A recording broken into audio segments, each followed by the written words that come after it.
안녕하세요. 제가 어릴 때 우리 부모님은 항상 화목한 가정이었습니다. 저는 집안의 외동아들로 태어나 나름대로 똘똘하다는 이야기를 많이 들어서 초등학교 때는 학생회장을, 중학교 때는 전교 1등까지 하며 집안의 기대와 사랑을 독차지했습니다. 하지만 그러한 행복도 잠시였을까요? 학원을 마치고 아버지를 만나 집에 돌아오던 도중 술에 취한 운전자가 차를 몰고 저를 향해 돌진하였는데 저는 굳어버리고 말았고 아버지가 저를 밀쳐내다가 발을 다쳐서 제대로 못 쓰게 되셨습니다. 저희 아버지 취미가 절인 3종 경기였습니다.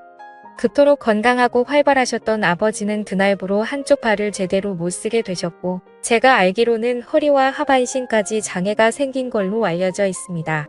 거기다 엎친 데 덮친 격으로 사고를 낸 운전자가 홀로 사는 가난한 사람이다 보니 아버지 사고에 대한 보상금을 전혀 받을 수 없었고 운전자는 그대로 감옥에 들어갔습니다.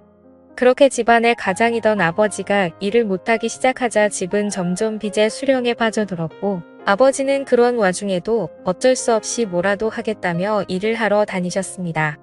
장애인이 되고 나서 다니던 회사를 그만두고 아버지는 수액을 맞아가면서 일하시던 아버지를 보고 엄마의 히스테리가 점점 심해지더니 결국 엄마도 쪼들려가는 가정 사정 때문에 밖으로 나가 돈을 벌기 시작했습니다.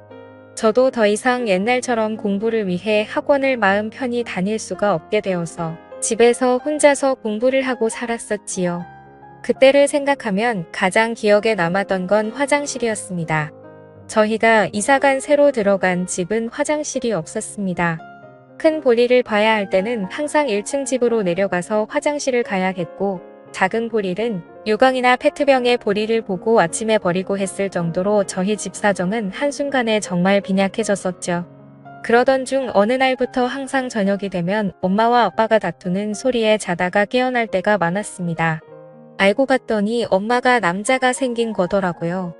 아빠의 하반신 장애로 인해 부부관계가 불가능하자 외로워서 그랬다는 이유로 바람을 피웠고 엄마는 이제 가난도 지긋지긋해서 못 버티겠다면서 저희를 버리고 집을 나갔습니다. 아직도 또렷하게 기억하는 것은 저희 아버지가 바람을 피우고도 뻔뻔하게 나가는 엄마를 부여잡고 저를 데려가라고 부탁했습니다. 적어도 장애인인 자기보다 더 잘 키울 수 있지 않겠냐는 말에 저를 한번 쓱 쳐다보더니 만나는 남자가 애 딸린 거 싫어한다면서 뿌려치고 나가던 그 모습이 어제 일처럼 생생합니다.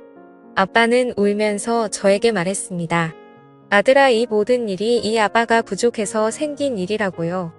저도 정말 너무 힘들었습니다. 아버지 사고 난 날 제가 바보처럼 가만히 서 있지만 않았더라면 이런 일이 애초에 생기지 않았을 텐데라는 생각이 들었죠. 저 때문에 이 화목했던 가정이 모두 파괴되고 엄마마저 저를 버리게 만든 거라는 자책감에 빠졌었죠. 아버지는 그럼에도 불구하고 자포자기 하지 않으시고 항상 저에게 좋은 말만을 하셨습니다. 누군가를 미워할 시간에 자기 자신을 탓하고 그걸로 발전해야 한다고, 남을 탓하고 제자리에 머물러 있으면 절대 사람이 발전할 수 없다던 아버지. 저보다 더 인생이 고달프시고 아버지를 보며 정말 독하게 공부를 했습니다. 학생의 신분이니 공부만큼 할 수 있는 게 없었습니다. 아버지가 어렵게 벌어오신 돈으로 저는 코피를 줄고 틀리면서 죽을 힘을 다해 공부를 하고 쉬고 싶고 놀고 싶을 때마다 항상 아버지와 저를 벌레처럼 쳐다보며 떠나던 엄마의 눈빛을 떠올렸습니다. 그렇게 고등학교에서도 최상위 성적을 유지한 저는 수능 시험에서도 높은 점수를 받아 서울 최상위 대학교에 진학하게 되었습니다.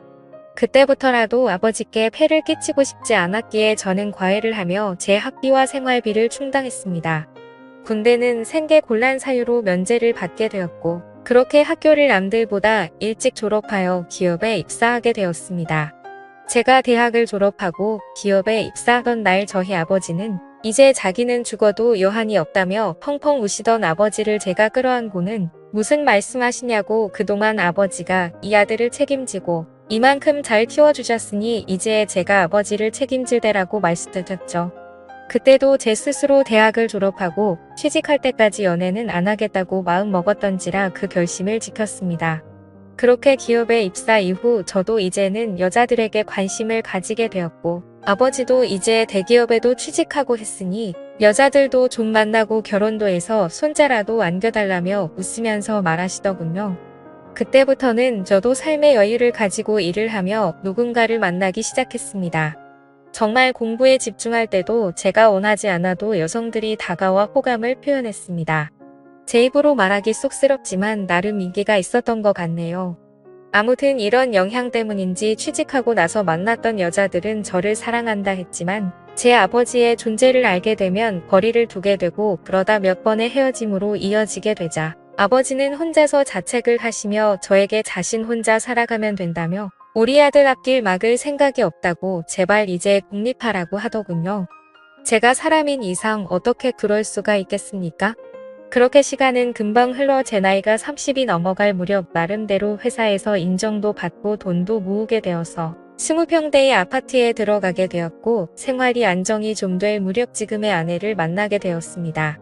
아내는 회사 동료의 소개로 만나게 된 여자였습니다. 그저 그런 지방대학 출신인데 집에는 돈이 좀 있는 여자였죠. 저를 처음 만나던 날 캐딜락 차를 몰고 나온 게 아직도 기억이 나네요. 하는 일도 없지만 차는 외제차 비싼 차를 몰 정도로 부를 과시하던 그녀. 첫눈에 제가 자기 이상형이라며 만난 지 일주일 만에 적극적인 그녀의 대시에 사귀게 되었고 한 달째가 되어서는 결혼 이야기를 하더군요. 막 자기한테 장가오라면서 농담과 진담을 섞어서 했습니다. 제가 걸렸던 건 아내의 씀씀이었습니다. 있는 집 외동딸이라 그런지 제 기준에는 돈을 너무 함부로 쓰는 성향이 강했거든요. 그러면서 저에게 더욱 적극적으로 다가오는 그녀에게 저도 넘어가게 되었습니다. 아내 집에 처음으로 인사드리러 간 날 장모가 저를 곱지 않은 눈으로 쳐다보더군요. 자기 집이 어떤 집인데 하면서요. 하지만 아내가 외동딸이라 그런 건지 장인이든 장모든 꼼짝을 못하는 듯 했습니다. 결국 아내의 투정에 마지못해 결혼을 허락하셨고 아내는 바로 저희 아버지 문제를 말하더군요. 남편 아버지께서 거동이 좀 불편하시긴 한데 그렇다고 혼자서 아예 못 움직이시지는 않으셔서 괜찮다고 말이죠. 그때 당시에는 처가에서 별로 신경을 안 쓰시는 건지 별 다른 말이 없으셨고 장인어른은 신혼집도 마련해주고 아버지의 일자리도 마련해드리겠다고 했습니다. 이후 아버지께도 조심스럽게 이야기를 드리니 이제 성인 아들이랑 사는 거 지겨웠다며 제발 나가라고 하시던 아버지. 못내 마음에 걸렸습니다만 아버지께서는 제가 계속해서 고집 부리면 못 찾는 곳으로 잠적하시겠다고 반협박식의 어조로 말씀하셨습니다. 이렇게 번개불에 콩 볶아먹듯 아내를 만난 지 반년 만에 뭔가에 홀린 듯이 결혼을 하게 되었습니다. 하지만 결혼식장에서부터 불편했습니다. 저희 아버지가 몸이 불편하셔서 있는 걸 장모님이 너무 인상을 쓰시고 가까이 있는 것조차도 꺼려하시더군요. 제가 울컥하여 한마디를 하려 하자 아버지께서 저한테 별거 아닌 일로 화내지 말라며 저를 말리셨죠. 결국 이 문제로 신혼여행을 가서까지도 아내랑 싸웠네요. 하지만 그와는 별개로 그때부터 제 생활은 많이 편해졌습니다. 아내 명의로 된 아파트와 차를 타고 출퇴근하고 결혼한 지 얼마 되지 않아 아이도 생겼고 아내는 저라면 뭐든지 다 해주려고 했었습니다. 다만 저희 아버지한테 가는 건 싫어했고 저희 아버지께서도 며느리 오는 게 불편하니 쉬는 날 저만 오라고 하시더군요. 아내의 부모님 즉 장인 부부는 사업을 운영하고 계십니다. 중견 기업 정도는 아니고 사업장에 30명 정도가 일하는 회사입니다. 저희 아버지를 장애인 특채로 뽑아서 일을 맡기셨다고 아버지께서도 일도 편하고 사돈네가 많이 챙겨주신다네요. 그런 생활이 익숙해갈 무렵 제 아내는 점점 변해가더군요. 조그마한 일에도 화를 내고 제가 다툼이 싫어 대화를 피하고 조심하기 시작하니 그때부터 트집을 잡아 성질을 내더군요. 그러다 말다툼이 일어나 싸우게 되면 제가 화가 나서 집 밖으로 나가려고 하면 집키랑 차키랑 돈이랑 싹 다 모두 내놓고 나가라고 합니다. 무슨 소리냐니까 주변 한번 둘러봐보라고. 여기에 네 거 하나라도 있냐고. 집도 내 집이고 차도 내 차고 돈도 니네 아버지랑 너 먹여 살린다고 쓴 돈이 얼만데. 다 내놓고 나가라고 소리치더라고요. 그러면서 이죽거리며 하는 말이 가관이었습니다. 네 주제에 지금 어딜 간다고? 그냥 내 밑에서 내가 시키는 대로 따르라고 하더군요. 자기한테 이렇게 함부로 대하면 곤란할 거라며 협박하던 아내의 이유를 알고 보니 결국 바람이 난 거였습니다. 자기 말에 쩔쩔매는 저에게 남성의 매력을 못 느끼고 바람을 폈던 거죠. 조용히 알고 보니 남자를 무려 1명도 아니고 2명도 아니고 3명을 만나고 있더군요.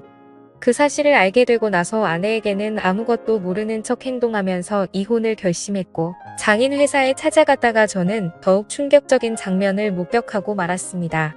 장모가 저희 아버지에게 소리를 지르는 것도 모자라 뺨을 때리는 것이었어요. 그러면서 일을 이따위로밖에 못하냐며 머리 검은 짐승을 기어코 거두었더니 역시나 어쩌고 저쩌고 하더군요. 그 자리에서 제가 너무 화가 나 바로 달려가서 장모의 손을 잡고 밀쳤더니 땅바닥에 넘어져 엉덩이 뼈에 금이 갔다고 하더라고요. 그런 장모를 내팽겨치고 아버지를 모시고 데리고 나와 어떻게 된 일이냐며 물었더니 자신이 잘못한 일이라며 말을 아끼던 아버지. 그 뒤에 회사 직원들에게 물어보고 알아보니 장모는 저희 아버지가 밤늦도록 일을 해도 장애인이라고 무시하고 멸시하다가 급기야 손찌검까지 그랬다네요. 저는 아버지를 보며 울면서 왜 여태껏 저한테 말하지 않으셨냐고 했더니 자기로 인해 제 인생이 더 나빠지는 걸 원치 않으셨답니다. 그 말씀을 하시던 아버지 말에 저는 정말 너무나도 죄송스러웠습니다. 아버지는 혹시나 자신이 이런 일을 당한다고 알리면 제가 장모에게 대들 것 같았고 제 결혼 생활이 파탄이 날까봐 걱정해서 그런 말도 못하고 모든 게 그저 아들한테는 좋다고 하신 거였죠. 저는 그것도 모르고 아버지 생각한다고 참고 그 더러운 아내와의 결혼 생활을 견디고 살았으니 두 부자가 한 집안에 놀아난 거였습니다. 결국 분노에 찬 저는 이혼 소송과 아내의 3명의 남자들에게 상간남, 위자료 소송을 청구했고 장모를 장애인 학대죄로 고소했습니다. 그래서 지금은 거액의 합의금과 위자료를 받아 아버지와 둘이서 살게 되었네요. 지금 돌이켜 생각해보면 저희 부자 인생에 있어서 여자랑은 참 운이 지지리도 없나 봅니다. 지금까지 제 사연을 읽어주셔서 감사드립니다.